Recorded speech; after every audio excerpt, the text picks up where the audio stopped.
Boundary Country it's a collection of 12 short stories, half of which, 6 of them, are set in the West Kootenays, and the other half range over kind of space and time. Some are set in Toronto in the in the 30s and 40s, and then there's a Civil War story, and it's really quite a range of a story in Vancouver in contemporary times, and the West Kootenay stories are again, some are set in the Boundary Country, and some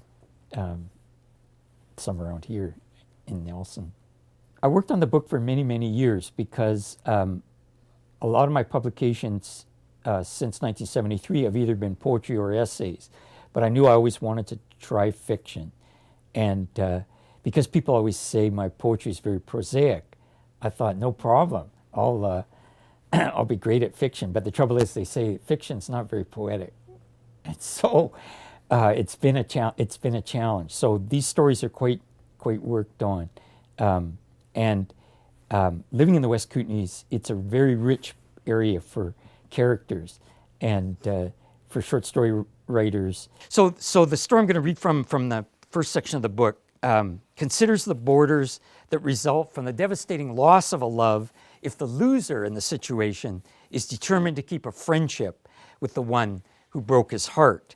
The story is called The Ring, and it relates how the central character of the story, Robert, is still obsessively in love with a former girlfriend, Jeanette. Jeanette and her husband, Colin, whom she marries rather than Robert, and the couple's young son visit Robert from Vancouver every summer. They have a friendship. And in the story, the point we were at, the group have gone off swimming on a river sandbar several kilometers from Robert's acreage. Colin, though, at one point discovers he's lost his wedding ring in the river. His wife, who's playing with their 3-year-old William on the sandbar, declares that Colin absolutely must find it, since the wedding rings, were her grandparents. Colin tries to convince Jeanette that her demand is impossible, unreasonable, given the river's strong current. A standoff between the couple on this issue makes Robert nervous, and he urges Colin to join him in at least trying to find the ring. The water swept around Robert's shins and then knees. He obediently peered down through the rippled surface at the stones and pebbles that carpeted the river bottom. While he looked, an unfamiliar sensation enveloped him. The world around him thickened unnaturally. A mental calm suffused him, a trance in which he heard a voice. "You might find this ring." Robert was startled, but he was also aware of an aura of matter-of-factness that accompanied the revelation. "You might not," the measured, self-assured voice allowed, "but you might." He was thigh-deep in the river now. He heard Colin behind him begin to pace upstream, swinging his legs in short, sideways arcs through water made viscous by its swift passage. "This is ridiculous," Colin muttered as he overtook Robert and splashed by. Talk about a needle in a haystack. "Let's just give it a shot," Robert offered. He kept his eyes scanning back and forth across the muted hues of the stony jumble underfoot. A couple of times he lifted his head to calculate how far offshore he and Colin had floated earlier. "This is pointless," he heard Colin shout from a distance. Then, as Robert told his counselor, Kostiak, at the regular session the next week, the strange state of mind he was experiencing became audible. A loud buzz reverberated through his head and increased in volume. Robert glimpsed the gold band of a ring angled on the river bottom, propped against a mottled rose and black stone. Surprised to experience no shock at the discovery, he bent to retrieve the metal, his chin just touching the water. He lifted the ring out with his right hand and held it above his head, arm dripping.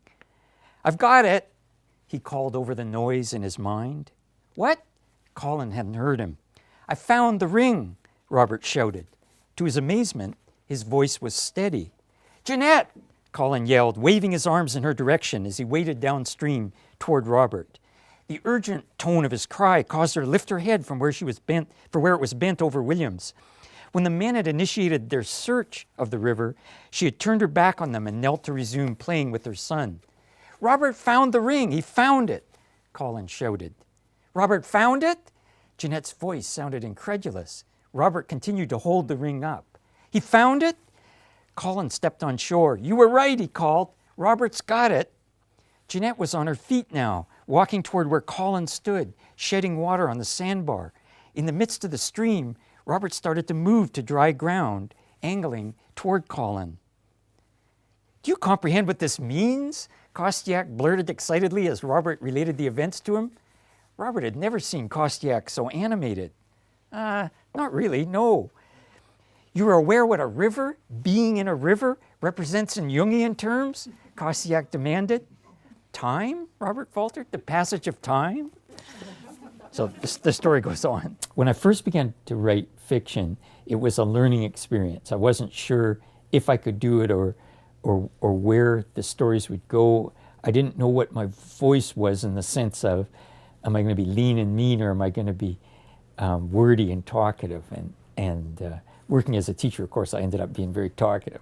And the stories aren't lean the way one of the fashions in fiction is now. The one I'm going to read a little excerpt from, and then that'll be it, is called The Dean of the Distillery. And it begins in the 1930s in Belarusia, which was then part of the Soviet Union, when the narrator is 5. His life as the son of the manager of a distillery is idyllic.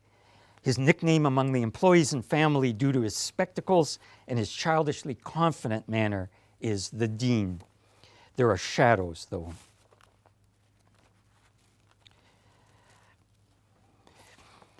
Such matters as who ruled in Moscow seemed infinitely remote from Khobesk. Khobesk is a little village where the distillery is. In any case, this information, like the household worries that at intervals preoccupied my mother, was beyond my comprehension or concern. They wafted past as did clouds, which briefly darkened a spring morning. I was conscious of less vague threats to my round of days, but I had no reason to believe my father was not protection against any trouble. My parents, my relatives who lived nearby, and my father and his friends sometimes mumbled in low voices about attacks on Jews in Jewish homes and businesses over in Bialystok or in some settlements between ours and Minsk or away south near Lvov. Things were also very bad with Jews in some country called Germany. Once I was in town with Vlad on the wagon, a man walking by where we were halted waiting to unload yelled angrily at us. Vlad shouted back, and the man shook his fist and spat on the street. I asked Vlad what the man had said. "He thinks you should not have so much money," Vlad explained. I thought of my tin box at home where I kept my Hanukkah gelt and other coins my uncles and aunts had given me. "I've saved 26 kopecks in a tin box I got from my Zadie," I informed Vlad, puzzled. "Does that man think I have too many?" Vlad's laugh boomed out, nearly as loud as his brother's. No, he means your father has too much money. I'm sure he doesn't care about your kopecks."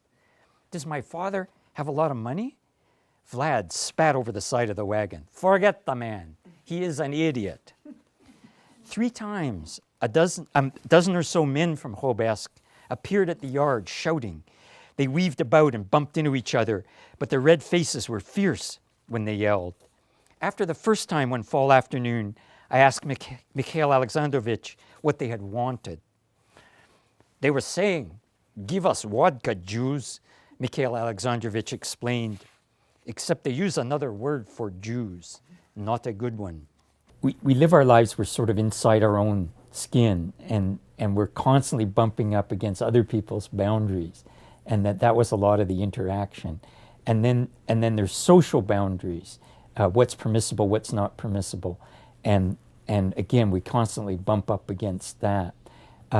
In a way, boundaries of time, how things change over time, things that we assume about the world changes over time, and then our assumptions don't hold true anymore.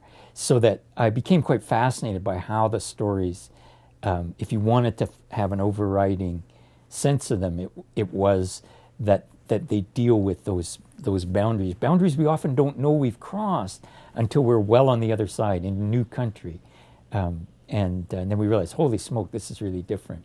And so that's what I wanted to explore. A lot of the stories are relationship stories, and so as everyone knows, lots of boundaries in relationships that it's quite easy to cross without knowing. And then you discover that you're in a new country.